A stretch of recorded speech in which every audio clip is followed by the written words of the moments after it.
Hey everyone, welcome to I'm going to rename it the Bitcoin Fortress podcast, helping you increase your financial freedom. This is episode 18, recorded on May 21st, 2022. This podcast is for entertainment only and is not investing advice, so please do your own homework. As I mentioned, I decided to rename the podcast to the Bitcoin Fortress podcast, since I mostly talk about Bitcoin anyway, although I'll continue to talk about other subjects. And then this ties in better with my Substack and my YouTube channel, and also the my Twitter. So there you have it, rebranding. So this week I got quite a lot to go over. We'll go through a quick market update, talk about some Bitcoin news. There's four articles in particular I want to go through. And I thought I'd wrap it up with a little residential real estate market overview, talk about what's happening with mortgage rates, prices, monthly payments, sales volume, and ultimately whether it's a good time to buy, sell, or hold. So that's what we'll have coming up. Moving into the market update, stocks dipped into bear market territory on Friday with the S&P 500's decline from its January all-time high, hitting 20% at one point, before a late session reversal lifted the benchmark index to a flat finish. And I might add, destroying many option purchasers in the process, as I was talking with my son about.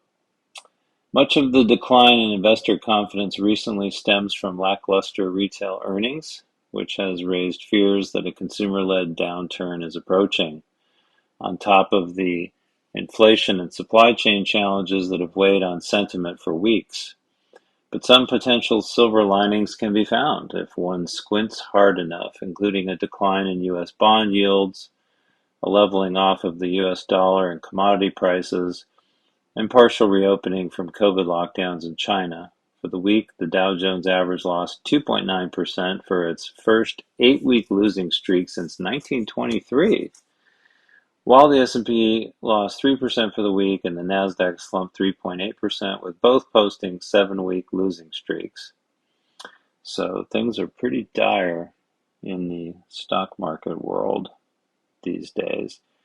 If you're a contrarian, you might say maybe it's time to buy, but of course, stocks could keep dropping. But several folks that I follow that are contrarian investors are saying it's overdone, although a lot of them are calling for a melt up followed by an 80% crash. So that wouldn't be very good. But you could make a short-term profit, I suppose, in that situation. Moving on to Bitcoin news, first article here. This is from Fortune.com, Fortune magazine, May 16th. El Salvador's crypto-loving president is hosting the Davos for Bitcoin with more than 40 countries represented. El Salvador's president is hosting representatives of central banks and financial authorities from at least 40 countries on Monday at a conference that may best be described as the Davos for Bitcoin. President Najib Bukele, a longtime Bitcoin supporter, took a step toward Bitcoin evangelist Monday as he reportedly assembled a group of financial leaders, mostly from developing countries, to, quote, discuss financial inclusion, digital economy, banking the unbanked, the Bitcoin rollout, and its benefits in our country, Bukele said in a tweet on Sunday night. Although it wasn't immediately clear how much of the meeting would revolve around the cryptocurrency, it is significant for such a big group of countries to gather to discuss Bitcoin. Central bank representatives and bankers were set to attend the conference from Egypt, Ecuador, and Nigeria, among other nations. Only 2 countries, including El Salvador, have adopted Bitcoin as legal tender. The Central American country was the first to do so last September and was followed earlier this year by the Central African Republic. El Salvador's Central American neighbor, Panama, may also follow suit soon. El Salvador has steadily added Bitcoin to its coffers since making it legal tender last week amid a crypto crash that saw Bitcoin fall to lows not seen since December 2020. Bukele said in a tweet that his country had bought 500 Bitcoins at an average price of about $30,744, its largest purchase since September. Since El Salvador adopted the cryptocurrency as legal tender, it has labeled the experiment a success. In February, the country's Minister of Tourism, Morena Valdez, said that tourism jumped 30% since the country passed the Bitcoin law. Bukele also kicked off the year by boasting of a double-digit increase in the country's GDP for 2021. It's unclear whether any of the gains are tied to the country's embrace of Bitcoin. Furthermore, Bukele and El Salvador's bet on Bitcoin may have already yielded some $40 million in losses, according to Bloomberg estimate. So here comes the FUD. Apart from losses from the current crypto crash, some of the country's citizens have complained that they don't trust Bitcoin and that they don't want to receive remittances from family members abroad in the cryptocurrency because of the high transaction fees. Well, that's a head scratcher. Because of these obstacles, adoption for Bitcoin in El Salvador could be waning, although all vendors in El Salvador are legally required to accept it. A survey by the U.S. National Bureau of Economic Research said only 20% of adults in El Salvador are using the state-sponsored crypto wallet app, Chivo.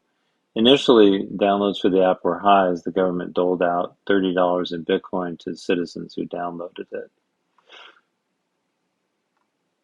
So, of course, there's always some negative in the mainstream, but the overall message here is pretty positive that there's a lot of countries that are interested in looking at uh, what El Salvador has done to see how it might work for their country. And again, I think very bullish for Bitcoin adoption.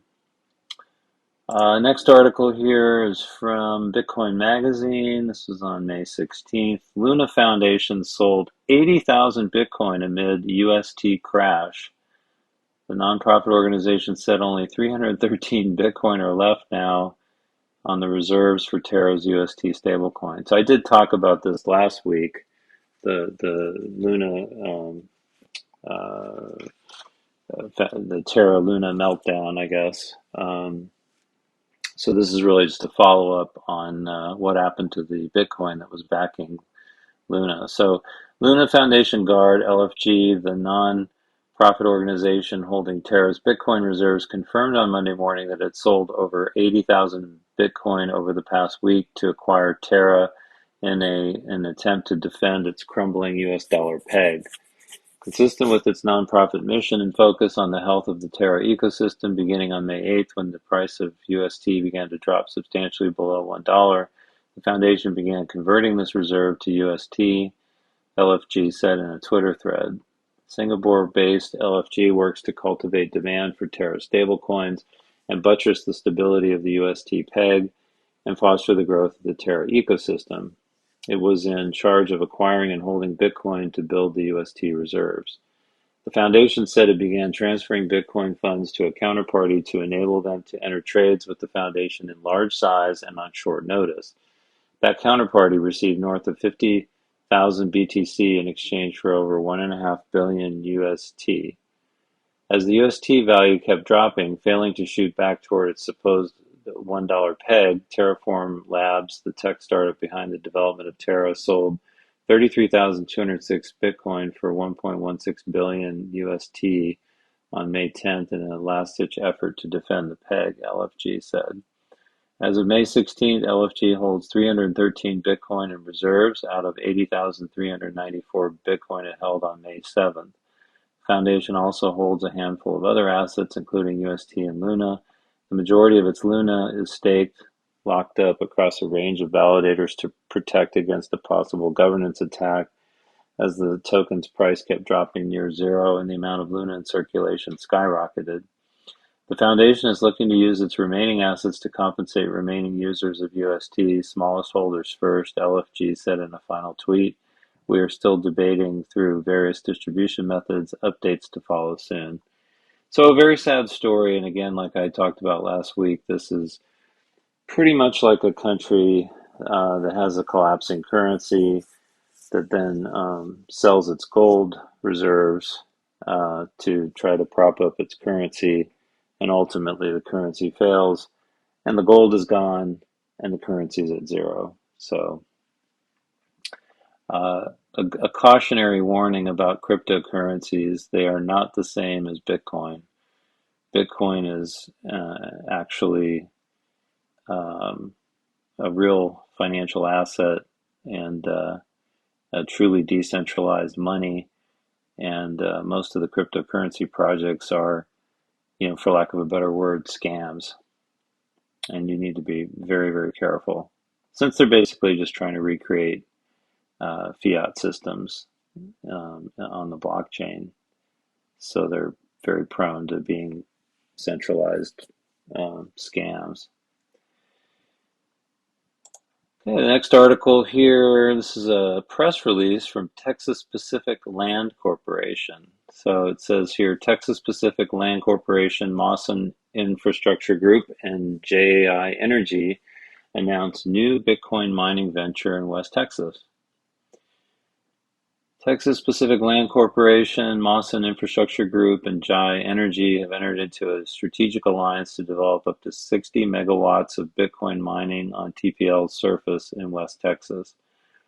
Based on utilization of current generation Bitcoin mining hardware, these new facilities, which will be owned and operated by Mawson, could accommodate up to 2 exahash of Bitcoin mining operational capacity. TPL and JAI will earn a net royalty interest and retain an option to acquire an equity stake. Mawson intends to participate in demand response programs as part of its power procurement strategy and is evaluating behind-the-meter renewable solutions. Mawson and JAI have 4 locations planned in Texas, with 2 located on TPL's surface. Construction is expected to commence in the second quarter of 2022 and operations targeted to begin in the fourth quarter of 2022. This project marks the beginning of TPL's journey into Bitcoin, and we are fortunate to collaborate with Mawson and JAI as 2 highly regarded companies in the Bitcoin mining industry, said Tyler Glover, CEO of TPL. We believe TPL's extensive surface footprint in West Texas can serve as a premier destination for the Bitcoin mining industry, providing site locations proximate to existing grid infrastructure and excellent solar and wind resource for future renewable power procurement. We are aligned to see this venture succeed and scale as we look to leverage our unique asset base, industry and customer relationships, and the region's energy abundance. For TPL, our shareholders will benefit from a unique royalty stream while retaining an option to participate as an equity partner. Texas is rapidly emerging as an attractive new Bitcoin mining destination in the United States, and we are eager to establish a foothold in the state, said James Manning, CEO and founder of Mawson. Community engagement and sustainability are important priorities for Mawson, and we look forward to being a responsible corporate citizen in the communities in which we operate. We are excited to have partnered with JAI and TPL, and we believe our combined efforts and competencies will provide substantial opportunities for future development. We're thrilled to join with TPL and Mawson to bring Bitcoin mining to Texas, said Justin Ballard, founding partner of JAI Energy. As a former longtime professional in the oil and gas industry, I believe that Bitcoin can serve as a great complement to the oil patch and together achieve success. Additionally, it is extremely valuable to the entire Bitcoin mining space to see a group like TPL getting involved in the industry. JAI Energy strives to educate energy companies and landowners on the benefits that Bitcoin mining can bring, and we applaud TPL for being a leader and jumping at the opportunity to enter this emerging industry. So this is pretty significant news because this is a major landowner that owns a lot of oil and gas properties with wells that could be converted, from flaring gas to capturing the gas to use for power generation. And they also have other lands where um, renewable uh, power can be constructed and essentially funded by the Bitcoin mining that occurs, out there with that power. So that would include wind and solar and things like that. So Pretty unique to have a big landowner, and of course they're joint venturing with um, a couple different companies to make this happen. But Texas is obviously way ahead of a lot of other states in the United States in terms of uh, progressing the Bitcoin mining industry. And this is just another example. And then the last article here is why we can't trust hash rate data from China. The changing proportion of Bitcoin network hash rate emanating from China can be explained by the inherent flaws in how this data is collected. This is from Bitcoin Magazine on May 19th. China has, quote, reemerged as a major Bitcoin mining hub in 2022, representing more than 20% of the Bitcoin network's hash rate, according to the new data from Cambridge's Center for Alternative Finance. The October 2021 data update from CCAF indicated that mining operations in mainland China have effectively dropped to zero. So what caused this purported enormous whiplash in mining activity from a CCAF reported high of 75% in September 2019 to 0% and now back to 20%? Since July 2021, Bitcoin's hash rate has grown at a steady pace, pairing its losses from China's original ban and continuing to set record highs in recent months. But what happened in China? And is the new CCAF data an accurate representation of the state of Bitcoin mining? This article aims to provide additional context to the CCAF data and explain why the data, although an important effort to try to quantify trends in the mining industry, is not reliable. And they go on to say that there was never 0% hash rate in China. Analysis of China's massive resurgence in mining activity is premised on its prior state of having absolutely no mining activity whatsoever, which is entirely false.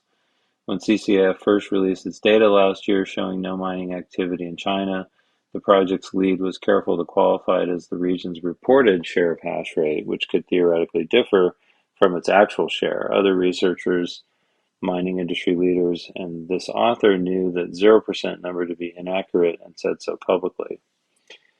CCAF researchers dismissed these claims from actual miners as difficult to verify, preferring to lean on their own methodology. But CNBC reporter Mackenzie Sigalos took these claims seriously, and she later reported on the active underground mining scene in China.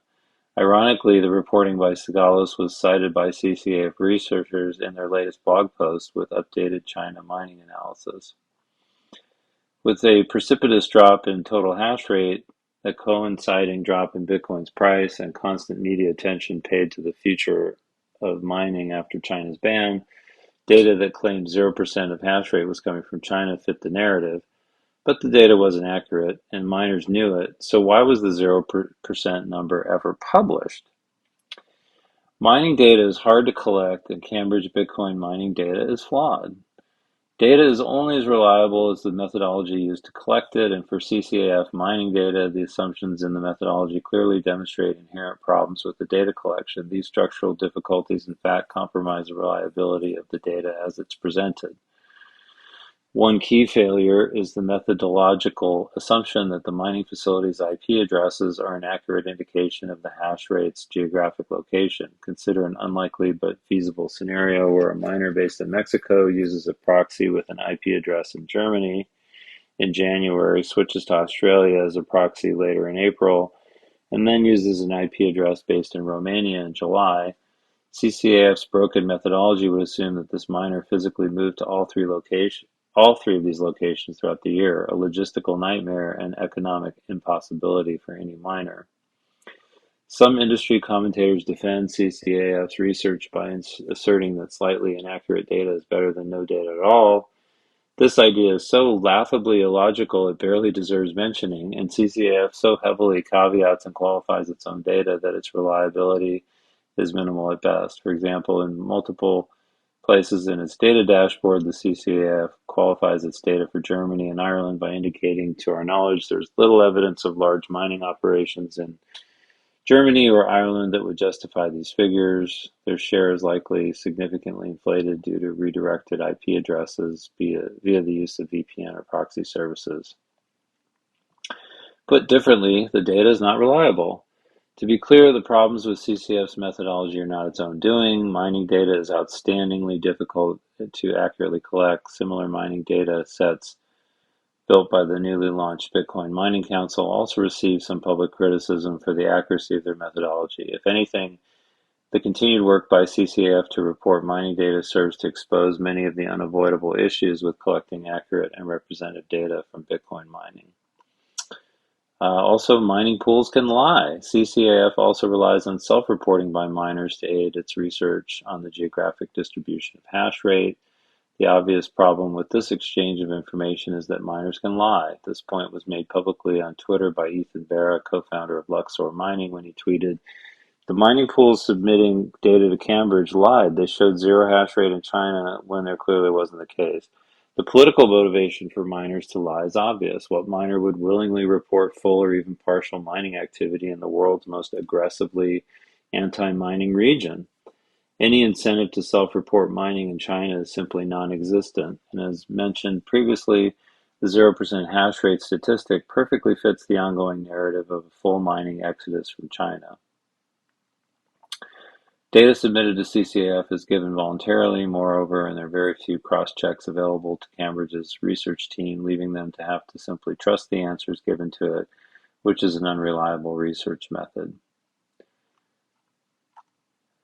And then he kind of wraps it up and says that, China is unlikely to ever regain its former share of the global Bitcoin hash rate market. Industry leaders and academics alike can agree on this. Chinese officials are still confiscating mining hardware by the hundreds and thousands of rigs, and many large-scale miners have permanently relocated to other parts of the world.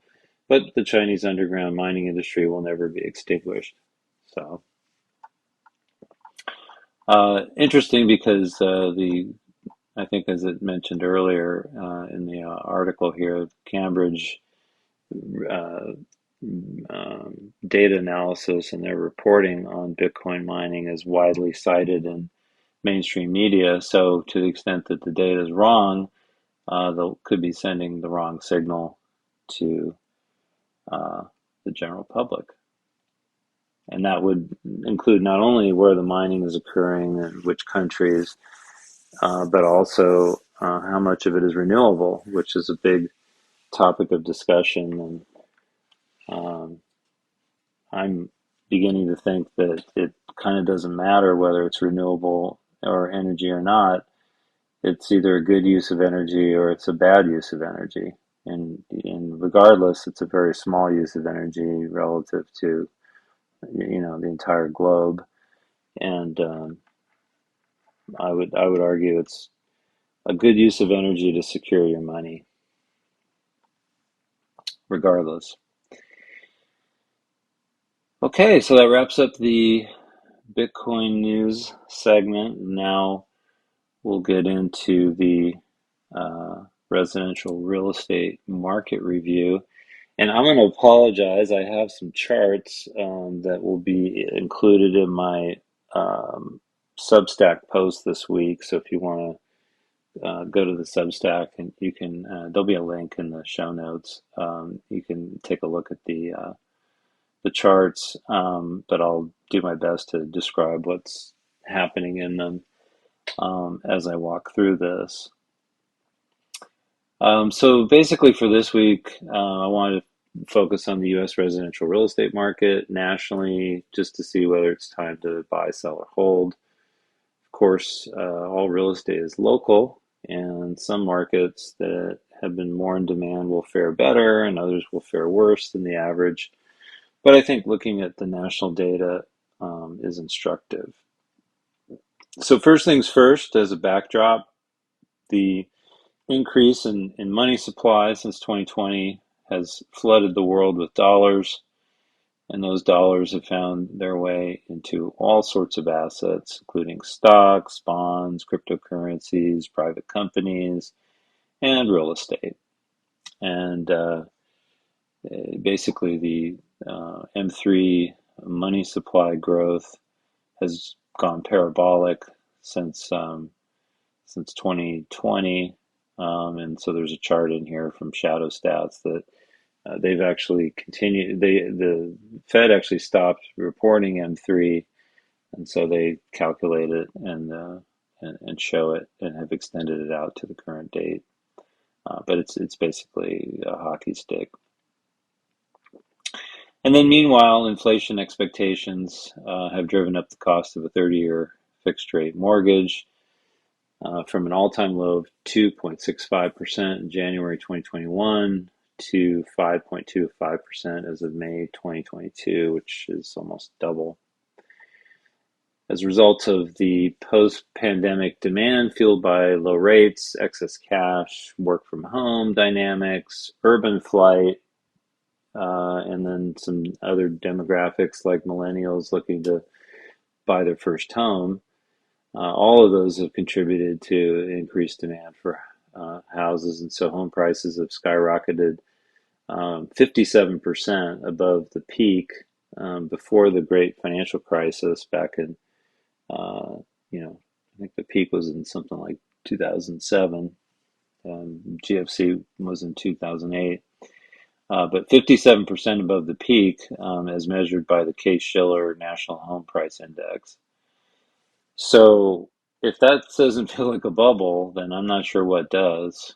In comparison, the S&P 500 is also at very lofty levels, and even though there's been a recent sell-off, the upward trend and the overall trend is still very much intact, and it's got a long way to go down if it's going down, if it's going to continue to go down.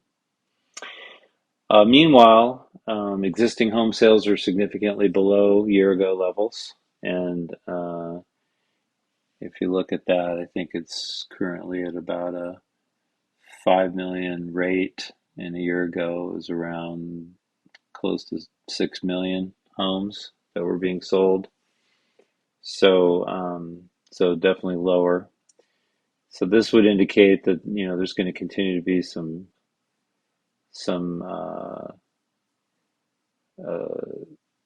some supply constraints because we do have, although we also have inventory levels that have been rising, but they're lower than they were a year ago. So it's a little bit above a million. A year ago it was just under probably a million, between a million one and a million two homes available for sale. So you've got, again, existing home sales significantly below year ago levels, with rising inventory but lower than year ago. So, at least in the short term, again, there should be some supply constraints, and assuming the demand stays relatively strong, that should support prices. Now, a major demand headwind is going to be monthly mortgage payments. And there was an article in Bloomberg, and I'll include the link for that in the. I'll put that in the show notes too. But that the mortgage payments are 36% higher than a year ago, which is pretty significant. And again, that's due to rising prices and higher interest rates. So if monthly mortgage payments continue to rise along with prices and of homes and interest rates as they've been doing, that could begin to significantly impact demand, which would then start to impact prices. And then one other factor to consider, which is pretty important, is that institutional ownership of single-family real estate has increased dramatically in recent years. And if these institutions become net sellers of real estate, that could result in a big increase in the supply of available homes and potentially drive prices down. So institutional share of purchases last reported here Q3 2021 from a Redfin analysis was at 18.2%,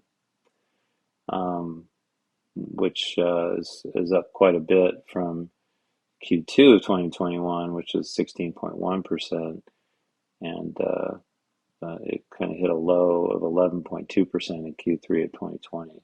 But overall, if you look at the chart, it's a long-term upward trend, and it's definitely um, looks like it is. Hope may have peaked. I don't know. We'll see at 18.2%, but that's a pretty big number. Um, so the real question then is, will the smart money dump on retail like they've been doing in the stock market recently? And only time will tell, but it might not take much of a further increase in treasury bond rates to cause investors, uh, the same investors that own these homes, to prefer owning 10-year treasuries, let's say at a 3 to 4% yield with no risk of principal loss, of course, other than inflation. But you know, I wouldn't be buying bonds in this environment, but they would certainly look at that as, hey, at least the principal is guaranteed, and I'm gonna get 3 to 4%, versus owning a piece of real estate that's yielding 4 or 5% with risk of principal loss. Obviously due to inflated market pricing. And someone I listen to pretty regularly, George Gammon, he has a YouTube channel. He recently explored this idea in one of his podcasts, and I think he's right on point. This is something that we really need to watch. One other factor to consider here, too, is that adjustable rate mortgages are now 11% of total loans and 19% by dollar volume, which is the highest demand since March 2008, which was reported on CNBC recently. So for those of you who lived through the great financial crisis like I did, that is not good news at all. If interest rates continue to rise due to inflation, those borrowers could be facing some nasty surprises when their loans adjust in a few years. On the other hand, if we have a recession, which would tend to drive rates down, that really won't help, because if the job losses are going to make it difficult to support mortgage payments, people are going to then get foreclosed on. The foreclosures will add more to inventory, and then the market will just kind of do a downward price spiral, which, that would be a flashback to the 2008 great financial crisis.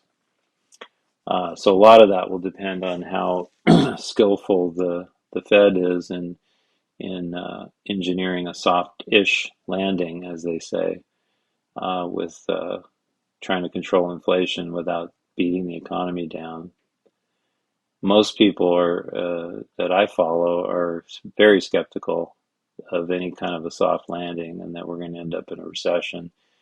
And there's certainly plenty of indicators that we're headed that way in the next 12 to 18 months. So my overall view is that if you are living in a home and you have an affordable low rate mortgage payment, especially if you're refinanced in the last few years at low rates, just stay put unless you have a good reason for moving, like relocating for a new job or retirement or family reasons, etc. I've known people in the past who've tried to take advantage of market peaks by selling their home and renting to, quote, wait for the market to crash and then buy back. And I just don't think that's a good move, since, first of all, the market may not crash as low or at all. It could keep going up, for that matter.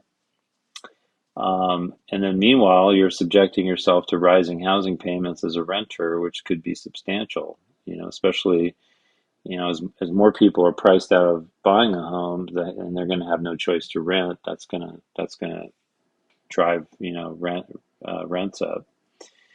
So in a high inflation environment, I think a long-term rate fixed mortgage is really an asset. You know, it's kind of almost a flip-flop. The liability is the property itself, because you have to maintain it, and the asset is really the mortgage, because you're paying back the loan in dollars that are losing value over time. So the higher the rate of inflation, the better off you are, honestly, having a 30-year fixed rate mortgage. If you do own an investment property, maybe it's time to take a look at whether it makes sense to sell, and you could do a 1031 exchange to diversify your holdings into different properties or asset classes.